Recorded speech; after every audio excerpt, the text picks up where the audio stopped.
Okay, and we'll go ahead and get started now. Remember, if you have any questions, to please enter them in the questions box, and we'll either get to them at that point or later on at the end of the presentation. We've got a lot of material to cover today, so heads up that we may run a few minutes over. We'll do our best not to, but just a heads up. All right, so to get started, I'm Errol Rankin, and I'm joined by Rob Rollo today, and we're going to be covering an introductory session for remote communications on off-grid power systems. SunWize Power and Battery has been in business for over 20 years. We've got design and manufacturing capabilities with installations on all 7 continents. We do a range of standalone, PV, hybrid, and battery backup systems. We've also got an online ordering distribution portal at sunwiseconnect.com. We've got sales offices throughout the country and warehouse and manufacturing centers primarily on the East and the West Coast. More services and capabilities that we offer, and some example systems that we've done. So I want to point people before we get started to a sneak peek at one of our new landing pages that we'll be releasing shortly as a live stream of our test system here in Oregon. There's lots of specifications and details available on that website. I encourage folks, if they have 2 monitors, to go ahead and take a look and follow along during the presentation so that you can ask any questions if you have them. All right, I'm going to hand it over to Rob to give the first part of this presentation on types of communication and controller hardware. Rob? Thanks, Errol. Yeah, let me start by just going over what we're going to cover in this presentation. Again, we're going to start off with the different types of communication, then talk about the hardware options for charge controllers that include or have as options remote communications with them. And then Errol's going to go ahead and pick it up again, talking about the cellular modem hardware and options, data carrier options, and then Errol's going to run through a simple remote monitoring example of how you would go through the entire process of getting it set up with a data carrier and the whole thing.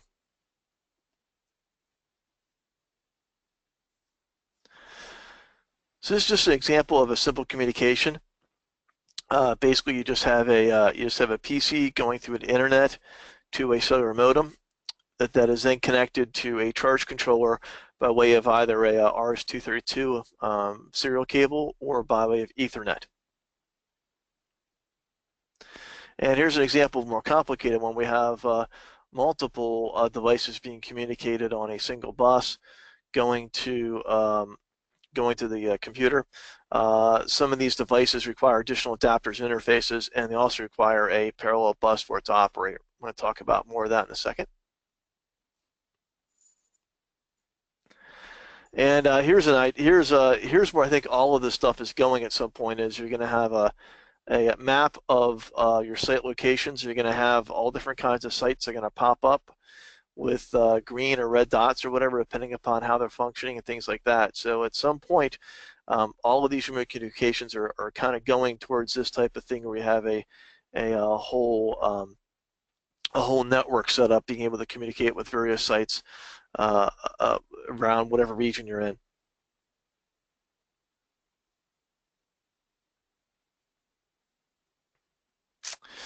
Okay, so let's talk about the different types of communications there are.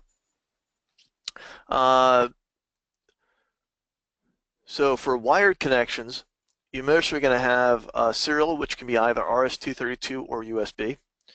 You're going to have EIA45, formerly known as RS-45. You'll still hear RS-45 used quite a bit. Ethernet, which I think we're all pretty familiar with. And then basically an RJ11 or RJ45 connector that is typically on some type of proprietary thing with these charge controllers. Examples might be a ZAM bus or the meter bus, or I think various manufacturers of different things. The ZAM bus is for Xantrex, or Standard Electric. Meter bus is for Morningstar. I think Outback has their own variation, and other ones have their own variations as well. So again, a lot of these charge controllers have their own proprietary bus system as well that usually use some type of RJ11 or RJ45 connector to communicate with their devices. On the wireless, we've got cellular or GSM. We've got radio communications and satellite, I think, are the most common ones. The radio is probably the most popular in the old days, and actually satellite, I worked on some of those back in the 90s, so some of those go way back and still used today depending on how remote the location is. For the RS-232, again, it's a serial type of communication. It is point-to-point, which means only 2 devices can be connected, and it's typically a DB9. Again, it's strictly point-to-point. Only 2 devices can be on there. So you want to keep that in mind. It can be used, again, to connect to a cellular modem. I think we showed that in the earlier slide. It's also frequently used with connecting a computer to a device for downloading data or adjusting set points, just being able to generally communicate locally to that device.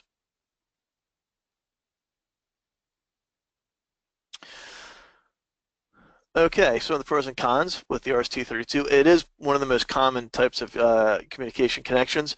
Again, especially when it comes to hooking a PC up to a device to program it or to get data out of it. Very common for that. A couple of the disadvantages are it's only for short distances. Again, it's designed to be kind of local, so less than 50 feet. Anything more than that, and there's too much noise that causes signal degradation, so that's not going to work correctly. And the other thing is that if you're trying to do it with some devices may require serial emulating software. I think Errol might talk about that a little bit more when it comes to the cellular modems. I know also that that can happen sometimes with some of the USB ports on some of the newer computers, that there may be an issue with that as well. Okay, on the 485, it's a parallel type of communication, which is great because it's and a bus architecture, which means you can have multiple devices on the line.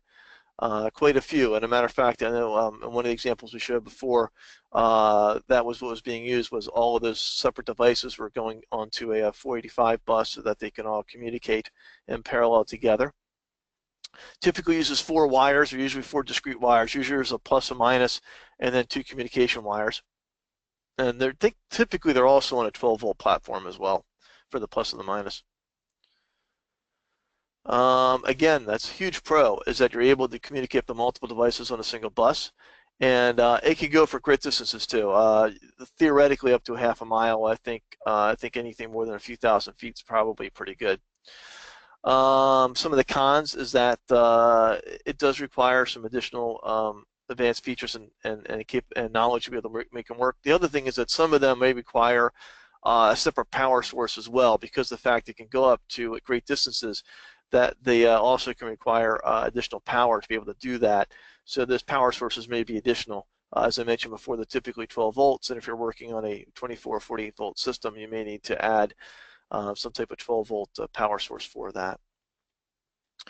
Ethernet. Again, I think we're all pretty familiar with that one.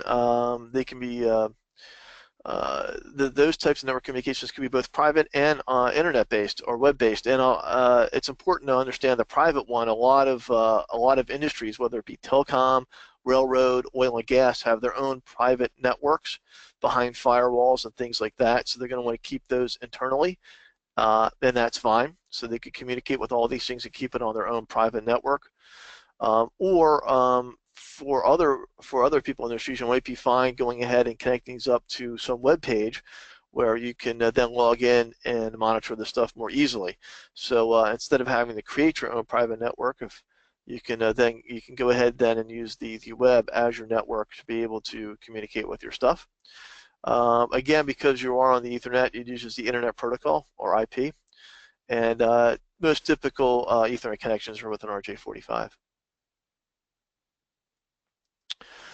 Again, pros and cons. Pros, I think, again, we're all pretty familiar with Ethernet connections. You know, kind of a plug-and-play setup type of thing. It may require some, when you get into some of the details of this stuff, though, it may require some additional knowledge to make them work. Also, a lot of the controllers have limited options when it comes to Ethernet nowadays, so the hardware options from a charge controller perspective might be limited on those. And again, it may also require additional advanced platforms to be able to do that connection to the outside world. Some of the options with these are integrated with the charge controllers. Some of those limited, some of those have options to go with those. And we're going to get into some of the, I think a couple of slides coming up, we're going into the details on the hardware options for various charge controllers. But I want to preface that and throw in the fine print of again, this is not a complete list. These are just some of the ones that SunWize works with frequently, and again, they're changing rapidly. Constantly, manufacturers are updating the capabilities of their products, coming out with new options that allow older units to communicate either locally or remotely via Ethernet or things like that. They're coming up with adapter modules that go with these devices. They're coming up with new products. So again, these are constantly being updated. Firmware is being updated. Software to go with them is being updated. So again, this is just kind of a snapshot of what we know at this time. But if you want more details, you may want to go to the controller manufacturer more directly with regards to that.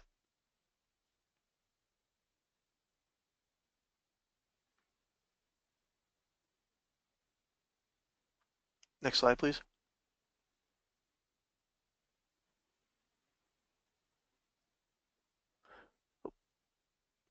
Back up one, please. Oh, there we go. Okay. Also, with the hardware options, they may include a couple of additional features. Some of them may have, some of the charge controllers may have data logging built in them. Some may not. Some include an SD card slot for local storage of data that you can swap out on site. Some may have a real-time clock, and some may have website storage and access. But again, these options vary depending upon the manufacturer, controllers, and things like that. But there's just some of the other options that are available. So I'm going to start by talking about some of Morningstar's products.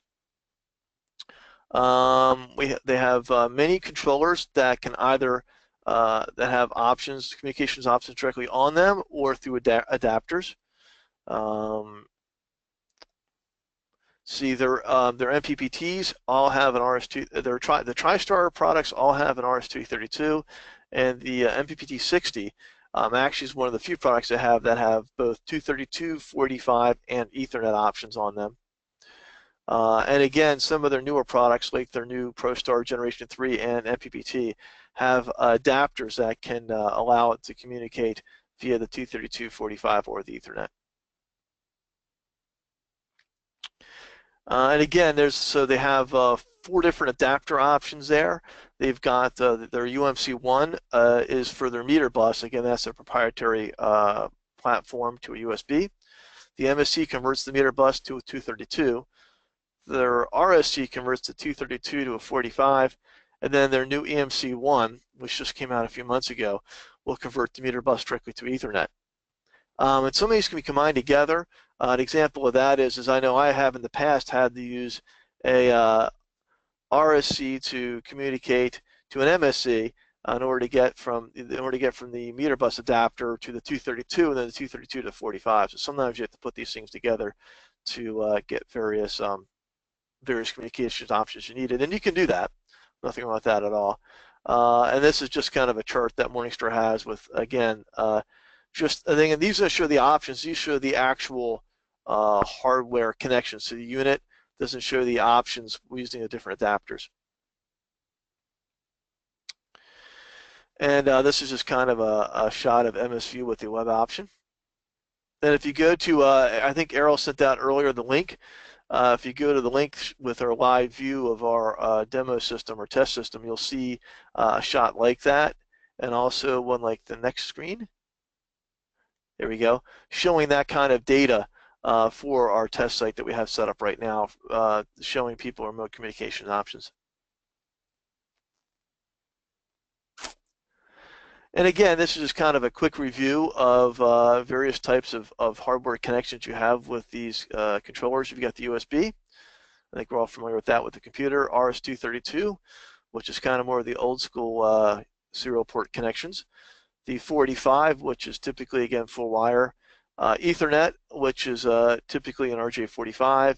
And then some other proprietary connection, which might be an RJ11 or an RJ45. Okay, we're going to briefly talk about Outback. The Outback, both the FM60, FM80, and their FNDC, that's their kind of their battery monitoring device.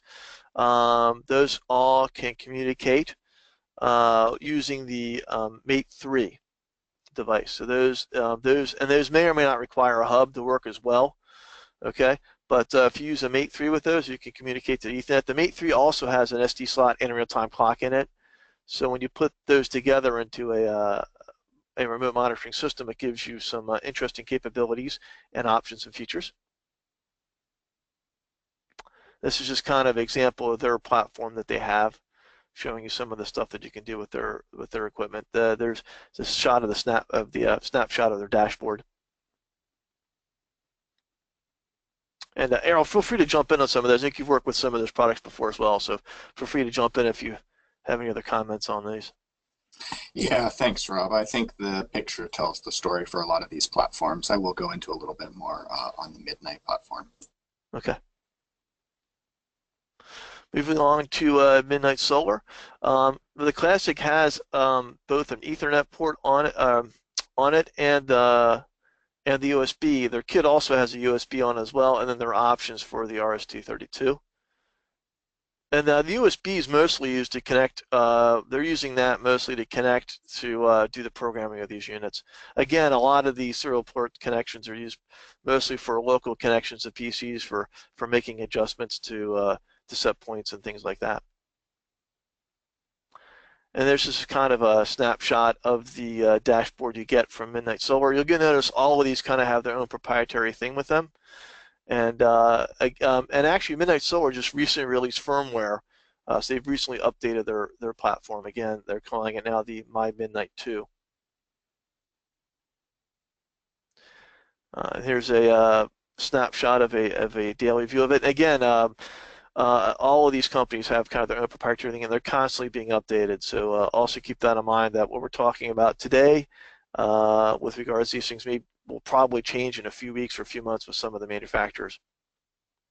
Yeah, I just wanted to point out that for the My Midnight platform with the daily and the weekly view, they've got a really good UI that can give you a feeling for system history and overall health. Notice that we still have those detailed values for battery voltage, output current, array power production, as well as giving these state graphs built in automatically, which is something that is not quite as integrated on the Morningstar platform, and which I think is worth pointing out. And again, they've got different views for both the daily and the weekly view to be able to easily show you time and float for your batteries and things like that.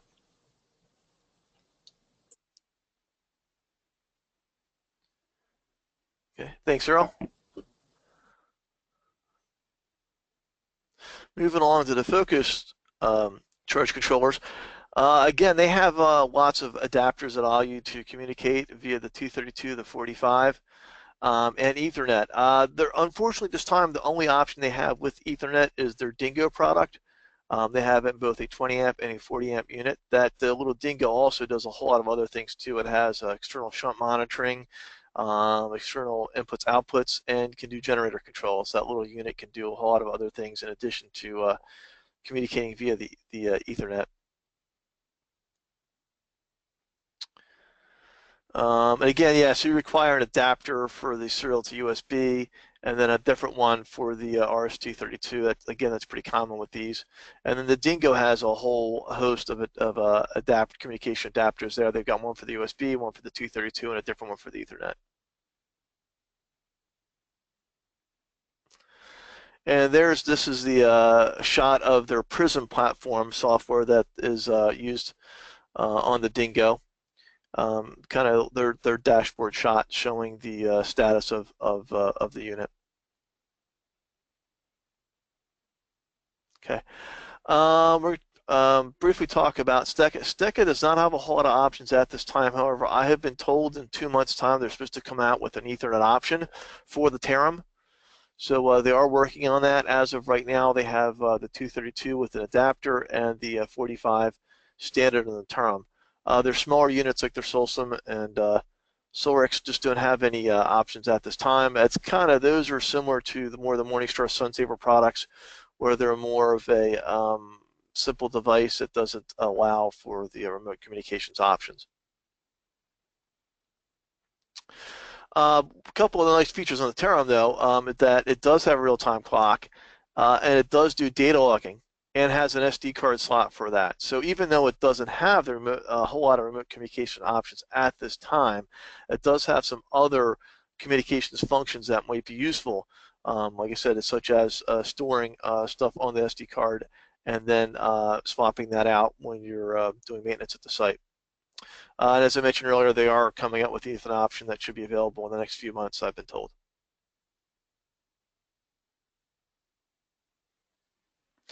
And here's just a picture of their data logging software, what it looks like. A couple of snapshots from their device.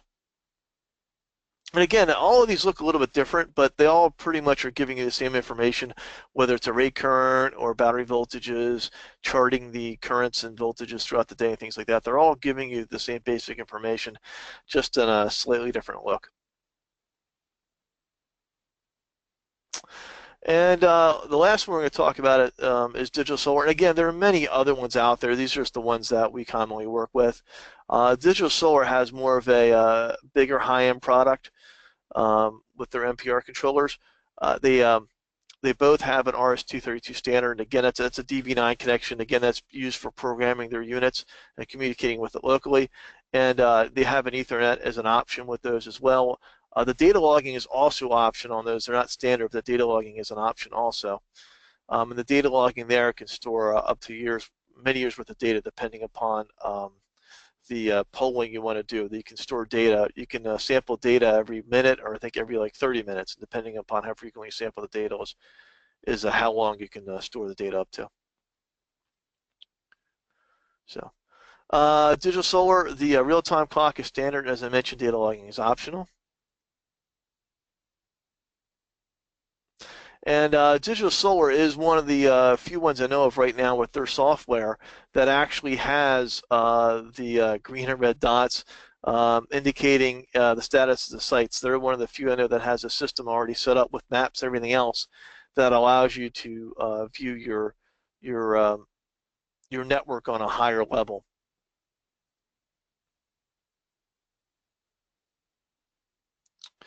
Okay, and I think Errol's going to take it from here on the cellular modem options. Thanks, Rob. Appreciate it.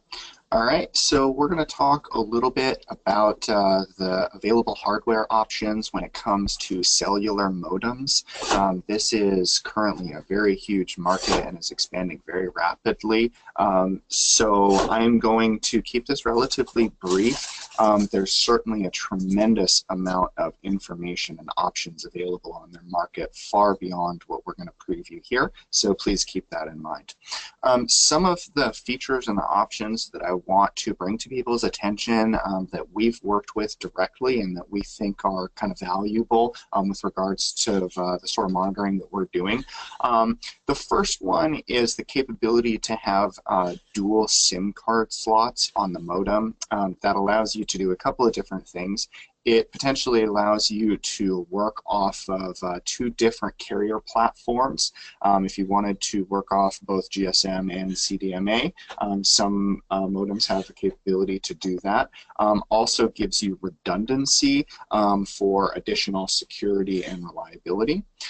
Some of these cellular modems can come with Class 1 Division 2 ratings. If you're putting them in an explosion area or explosive proof rating area, or you're working on oil and gas type projects and you want to do that remote monitoring, that is an option as well.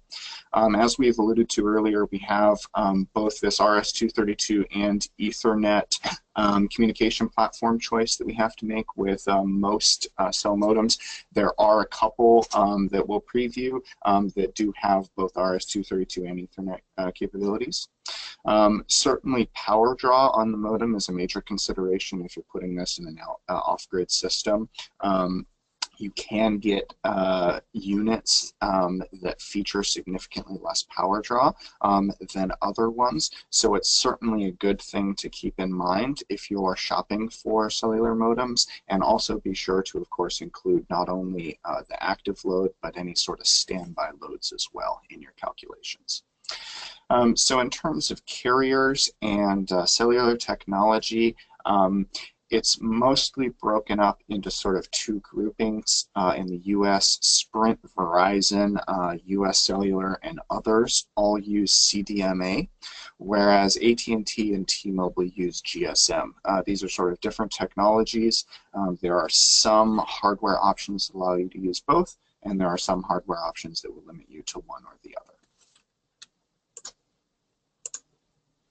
So the four examples of the industrial modems that we're going to cover today are the WAN 3G from DigiConnect and the IG601 from In-Hand Networks. And those are the two that we have done extensive testing on and are quite familiar with.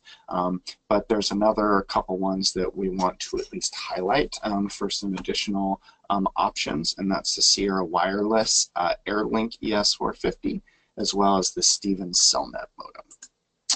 So looking at the DigiConnect WAN 3G you'll see a cutout here of the cellular modem and a couple of the features that you can expect on most of these industrial modems. You'll see that in this one we have that dual SIM card capability, and we have the primary cellular and the secondary cellular inputs on the left and the right. Those are the antenna inputs. We've got our LED indications for signal strength, power, and cellular link.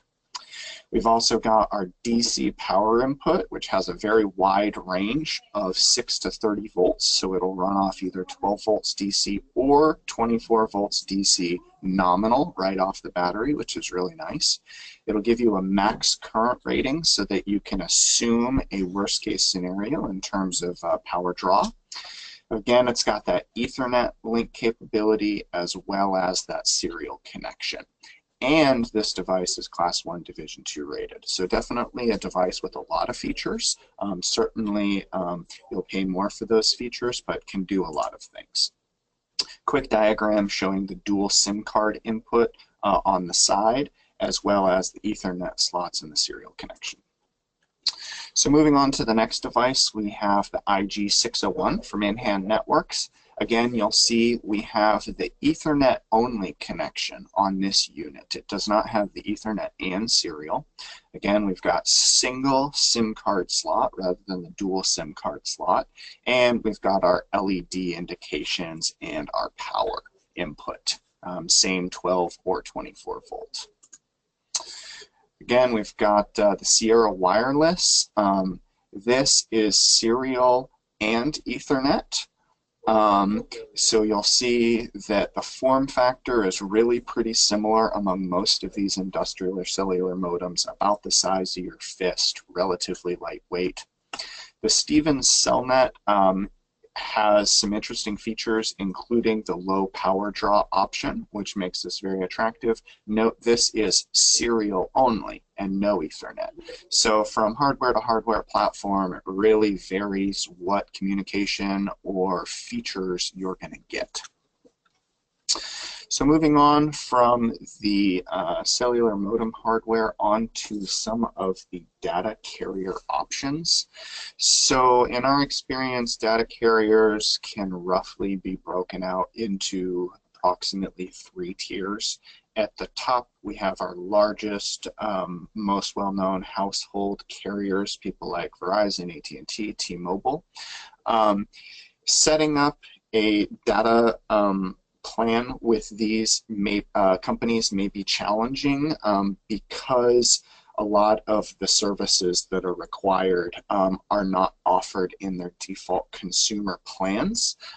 Nonetheless, certain things may be available, and they are attractive because of their pricing for data consumption. So you can get a regular sort of consumer data consumption amount on the order of a couple gigs or 3 gigabytes of data per month for a relatively small flat fee of, say, $40, $50 a month, similar to what you pay for a cell phone plan.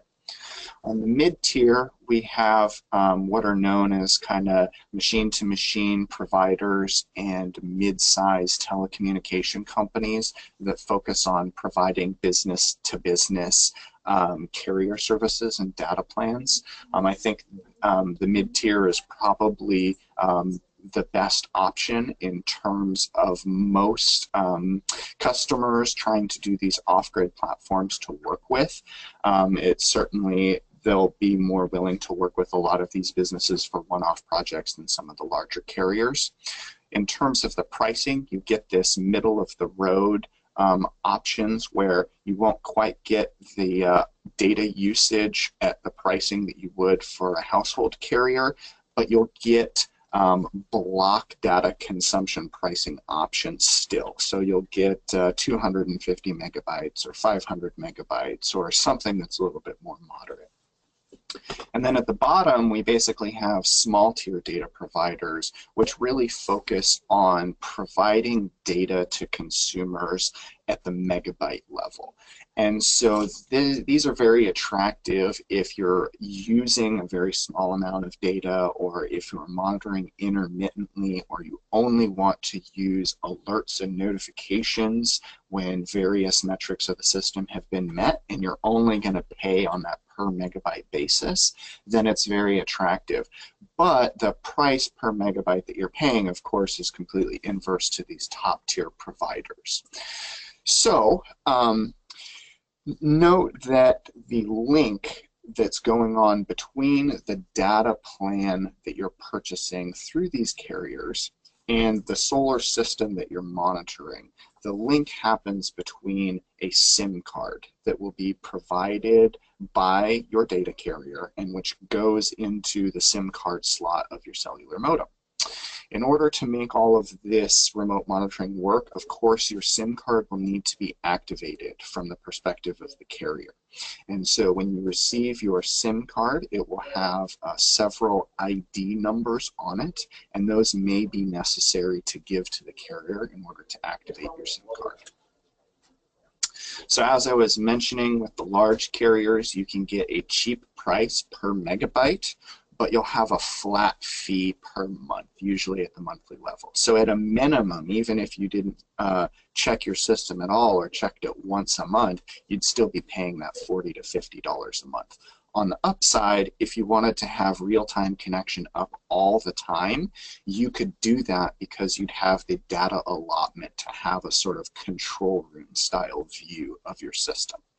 Again, on the flip side, with these bottom tier providers, in terms of the amount of data packets that they provide to their customers, you can pay per megabyte and say only spend a few dollars per month theoretically to transmit a handful of notifications and alarms when required, and then you wouldn't be on the hook for that flat fee every month. And so what the best choice is going to be dependent on your needs as a business and your project and many other factors. So getting into some of the base requirements for performing remote monitoring on many of these systems. In our experience, the three primary things that are required in order to make these remote data connections work from a carrier standpoint are the following. The first is that you'll need an APN, which is an access point name. What that is the basically unique ID that the carrier uses to recognize your connection in the cellular modem. So it's basically your unique ID to get this up and running for your carrier plan. The next thing that you're going to need is a static IP address. Oftentimes with consumer data plans, if you were to go into Verizon and just ask for a data plan for a phone line or something like that, they could provide that to you and they could give you a SIM card, but what's going to happen is every time that the carrier goes to query or call that particular address, it's going to generate a random IP address each time. So what that causes is the inability of this carrier to reach out to the same system every single time. So what's required is that the carrier package, the data package that you buy, needs to have a static IP address associated, which means it's a fixed IP address. It never changes. It's the same address day to day every time you log into the system. The third thing that's required is what's called remote terminated data for the data plan. And basically what this allows the carrier to do is have the unit that you are ultimately providing the data coverage to make and receive the query responses both ways, which will be required for this communication. Now, one thing that we're going to touch on is that the remote terminated data may or may not be included as a base feature of your carrier package. So we'll talk about that in a second. So again, APN key is the value that you enter into your cellular modem in order to get it online and connected to the data plan that you purchased from the carrier. The static IP address is a fixed IP address associated with the SIM card and the cellular modem that the carrier uses to communicate with. And then the remote terminated data is a feature or function of your carrier package, a data package from the carrier, excuse me. And I want to give a couple examples for this remote terminated data, as this was one of the things that we got hung up with when we were initially starting our testing on this almost a couple of years ago now. So we have a plan set up with two ISPs, both AT&T and another company called Hologram. And for the AT&T carrier package, the remote terminated data is included by default. So no extra setup is required. It's there. It's already baked in. There's nothing that we needed to do. In the other case, for Hologram, they have remote terminated data capabilities, but it's provided through an auxiliary service, which is basically a software program that you download from Hologram, and it's called Space Bridge Tunneling. That's a very interesting name, but that's actually the official name of the software. It's relatively straightforward. We'll go over it very briefly, but it's basically an added auxiliary step that's required in order to make this process work.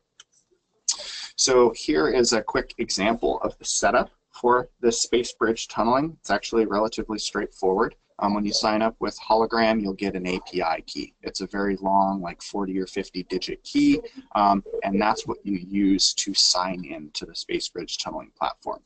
Once you sign in, that API key will link you to your device, and you can set two port forwardings, and that basically allows your PC to act as the intermediary for the remote terminated data. Okay, so those were just an introduction to some of the most critical aspects of getting the remote monitoring systems online through our experience. Now I'm actually going to walk through a specific example of getting a Morningstar connection online. These are basically the specific steps on a specific cellular modem and solar charge controller hardware choice. And of course this will vary with other platforms, but a lot of the information will hold true as well. So before we begin, I want to bring notice to a couple things. First of all, I strongly recommend that folks, if they have the opportunity to troubleshoot this stuff in an office environment or a factory environment or something that's not directly out in the field. These things can be challenging the first time that they're being set up, and there can be unforeseen challenges, and there shouldn't really be any major reason that you're not able to get this set up, working, and tested prior to everything going out into the field. So there are basically three major steps to get the most basic Morningstar remote monitoring connection set up prior to making that remote connection from a PC. So the first step is making the modem link to your data plan and getting internet access from the cellular modem, your SIM card, and your data carrier provider. The easiest way to do that is to power up your cellular modem and insert the activated SIM card and plug in a physical connection to your PC, whether that's using a serial port or an Ethernet, and then log into the gateway, enter your APN, and you should be able to get online. The next step is going to be setting the network settings on your solar charge controller. we'll be choosing a fixed IP address for the solar charge controller that we will later reference in step 3, which is setting the port forwarding for 2 specific ports for the solar charge controller. And that's port 80 and port 502, and we'll show you how to do that in the cellular modem administration setup area. And then once you've done those 3 things, you should be able to make a connection. Okay, so the first step to getting your modem online. First thing is that you want to make sure you have your SIM card from your carrier. Your SIM card should be typically a standard SIM card size, but make sure that it fits in your cellular modem. There are different SIM card sizes. Again, make sure the SIM card's activated. Put power onto your modem, and it should boot up. Connect your modem to your PC using either an Ethernet or a serial connection. Then, basically, in your modem setup area, which can be accessed using a web browser and the domain IP address of the cellular modem, which will be given very clearly in the instruction documents for the cellular modem setup. Oftentimes, it's something like 192.168.1.1 or 192.168.1.10. So once you put in this domain address IP into the web browser, it should bring you to a login screen for your cellular modem. Your cellular modem manufacturer should provide, if there are default login credentials, such as admin or admin password 123 or whatever it may be, and it changes from manufacturer to manufacturer. Once you're inside the modem setup area, we only really need to enter 2 things. We need to enter our APN. This is again provided by your carrier. Ask them if you don't know it. And we need to choose who our service provider is, whether that's AT&T, whether that's Verizon, or somebody else. Once you've chosen who your provider is and you've provided your APN, sometimes you'll have a username and a password. That'll be optional. Once you apply those settings in your cellular modem, you should go online and you should be able to connect to the internet on your PC. Once you know that your cellular modem's online and you've made a connection, the next step is to set up the network settings for your solar charge controller.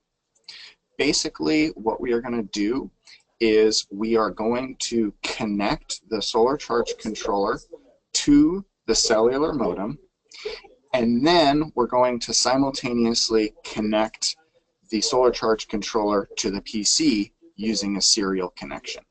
If that's not possible, then you can join a local network with both your solar charge controller and your cellular modem and your PC to look at what the network settings are of your solar charge controller. Once you see what your current network settings are, you're simply going to go over to the Modify Network screen available on the same page and enter the information that you see on your current network settings. So basically, you're going to give it the same static IP address, the same subnet mask, default gateway. You're just going to copy the information right over. Once you copy the network information over in your solar charge controller, note your static IP address that you've assigned. The next step, once we've assigned the static IP address for the solar charge controller, is going to be set up the port forwarding in the cellular modem setup area, the same place that we entered the APN and the service provider.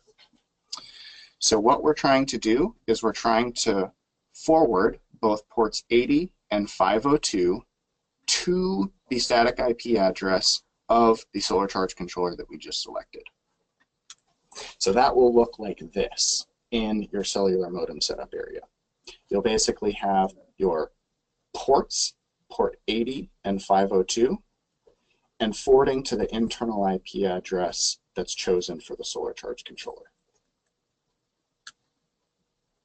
Once you have done those 3 things, got your modem online, set your network settings for your TriStar, and done your port forwarding for your cellular modem, we should be able to make a remote connection to the solar charge controller.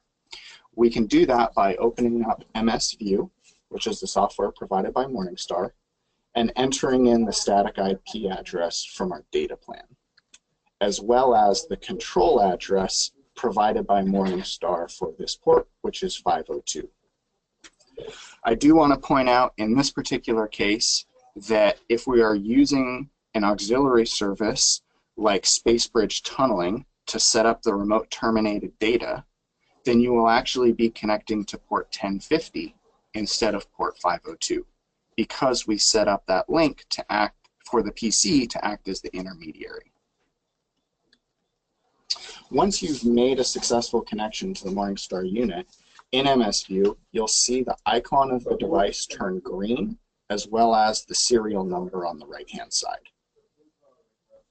Then you can open up a new display view and look at all of the various state fields and bring those over into a state view so that you can view in real time all the electrical specifications of your system.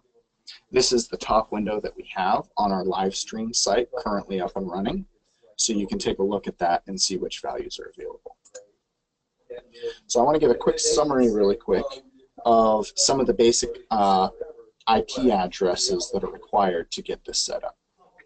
So the first one that we have is the default gateway for your modem. This IP address is used to get into the modem setup area, where we're going to enter our APN as well as our port forwarding. The next one we have is our static IP address from our carrier. This is the fixed IP address that's associated with the data plan from whatever carrier we've provided. The third number is the controller static IP address that we set in the network settings area of the TriStar unit. The fourth one is what's called a DHCP IP range.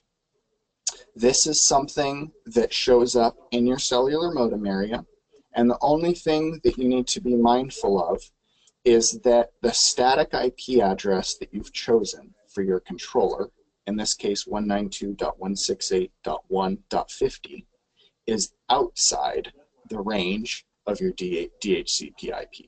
So you'll see our DHCP IP range is .100 to .131, but our static IP address for our controller is .50, which is outside of that range. If you want to know more information on that, that's available in the Morningstar network setup documents that we've included as handouts on this presentation, and which will also be sent out afterwards for reference.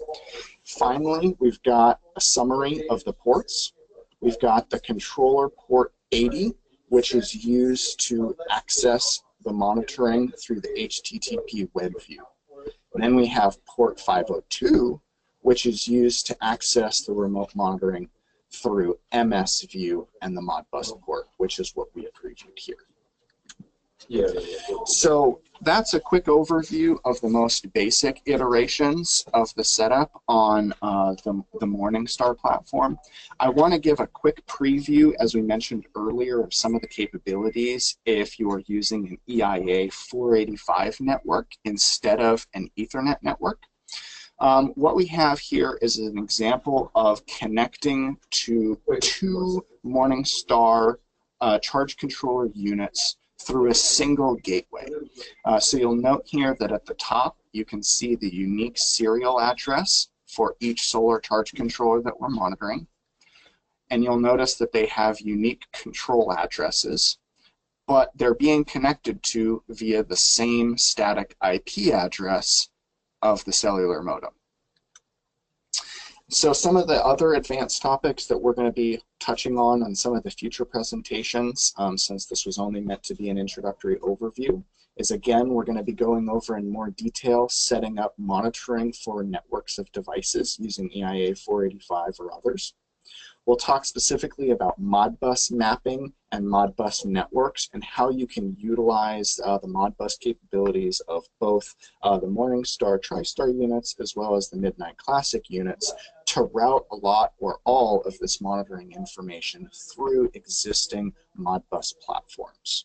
So anytime you have a Modbus platform with any sort of programmability and RS-232 connections or Ethernet connections, it may be theoretically possible to route all your remote monitoring information through that existing setup. That's very common and popular in oil and gas RTUs, which are already being used to transmit Modbus information.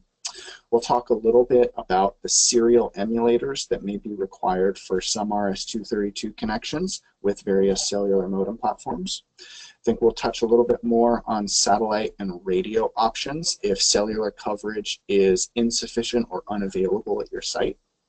We'll talk about specific programming for automatic notifications, alerts, SNMP traps, and generally triggering notifications to be sent via either text or email when various system criteria are met, such as alarms, faults, low voltage disconnects, etc.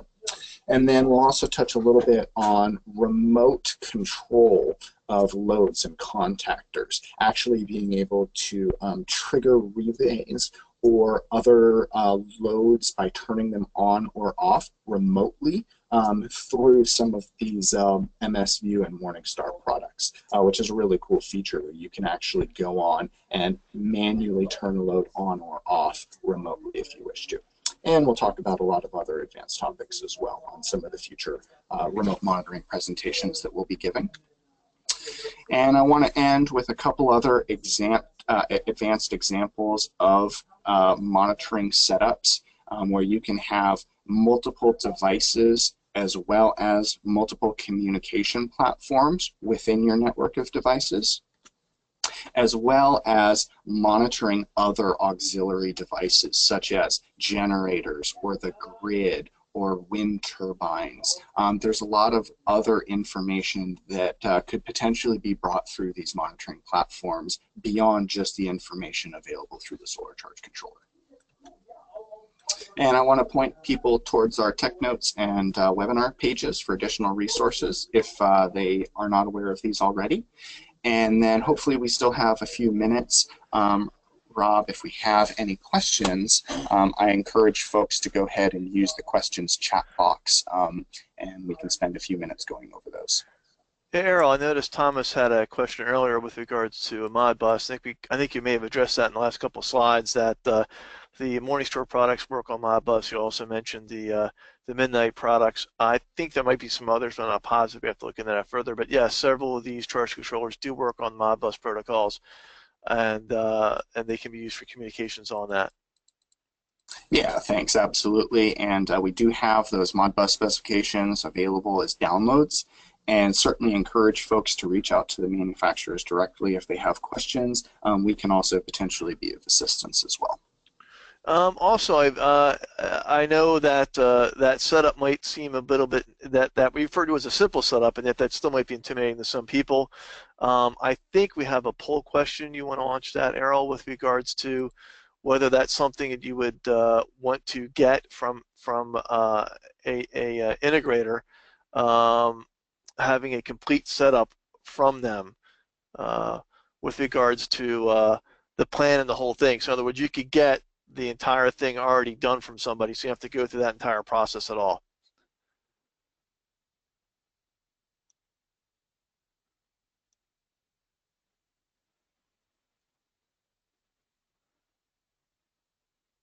All right, just waiting for some responses to come in now. Yep.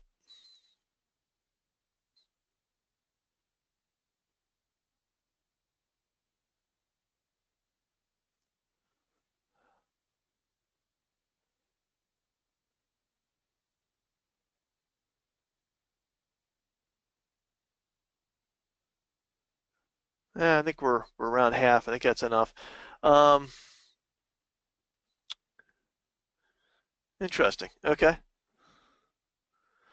So looks like it's all over the place. Looks like a few people want to tackle internally. For a lot of people, it depends on the application, and for some people, they would love to get a completely integrated solution from us. So nice, there's some interest in that.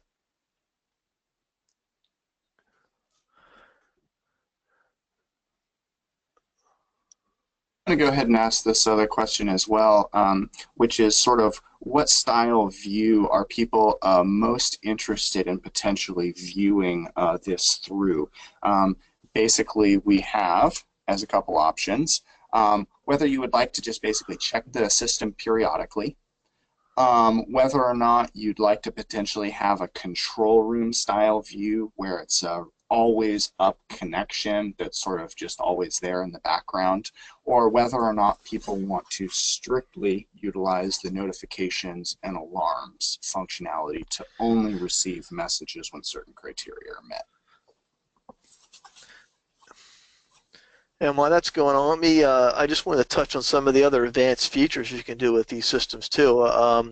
Some of these products can receive external alarms and transmit them that way. A good example might be perhaps a door open or intrusion alarm for a enclosure or a building. So somebody enters an area it's not supposed to, you can be notified of that. Let me see what else we can do. So you can do sensors like that. Fuel sensor, perhaps you have a low fuel sensor. That way they'll let you know that you need to get out and refill a tank. And in terms of the remote control features as well, besides not just the load and other contactors or relays, but some of these platforms allow you to also perhaps remotely start and stop the generator if you have a generator on a hybrid site. So that could be of interest as well. So there's a lot of things you can do with this as you scale it up and add additional features and functions to your platform.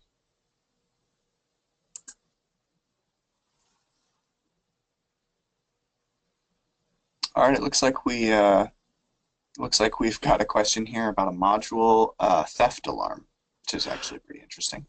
Actually, I've done that before. That is possible. What you can do actually is it's pretty simple. You can just string a line, a wire through the module holes, through actually mounting holes not being used. You can kind of daisy chain it through and string it through in a continuous run, and connect it to a couple of terminals. And when somebody cuts that to remove the modules, or if they disconnect to remove the modules, it triggers an alarm. So I've actually done that before. I've had the request before, and yes, it can be done. So there's something else you can do with these advanced features, being able to receive remote inputs and send them out by way of the remote communications. Thanks, Rob. Are there any other questions?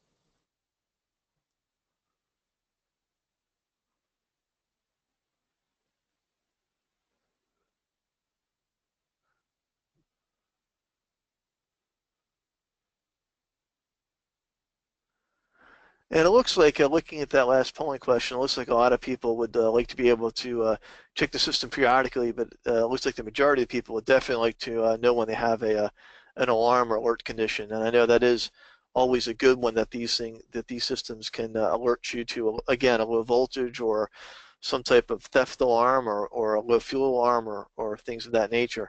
So I know that's a very popular function, to know that you have an issue before you actually have an issue. Can save you a lot of time and money, and the money that's being spent and invested in the remote communications can sometimes pay off down the road through lack of downtime in your system, or being able to perhaps schedule some of these things during normal maintenance schedules. If you could get a trend of what's going on when you're out there doing normal maintenance, you could perhaps address some things that might be a particular problem before it actually creates an issue or a serious problem for you. We do have another question on setting up some of these systems internationally, specifically with regards to in Mexico. Rob, have you worked with any of the international carriers on setup of these projects? Really, I don't foresee any sort of concern or issue. You know, plenty of carriers, especially in places like Mexico, are going to have all these same features and functionalities. Outside of the language barrier, I wouldn't see too many issues. I would say I haven't specifically done it in Mexico, but I have done it in other places. I've worked with the telecom provider themselves, so luckily for me it was a little easier because they were providing the SIM cards and all the information that we need to make this happen. But you know, we were providing the modems in that case and things like that. But the setup is essentially the same, and it works essentially the same way. It's just a matter of, as you pointed out, just the language barrier in order to get all of that, the same information, so that you can make it happen. But it is kind of a very similar type of a way to do it.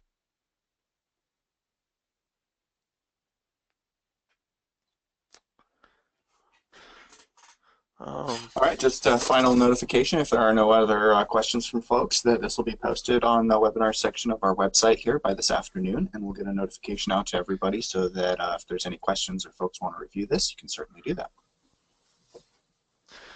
Thank you all, and I look forward to our next webinar for everybody. Thank you all. Appreciate it.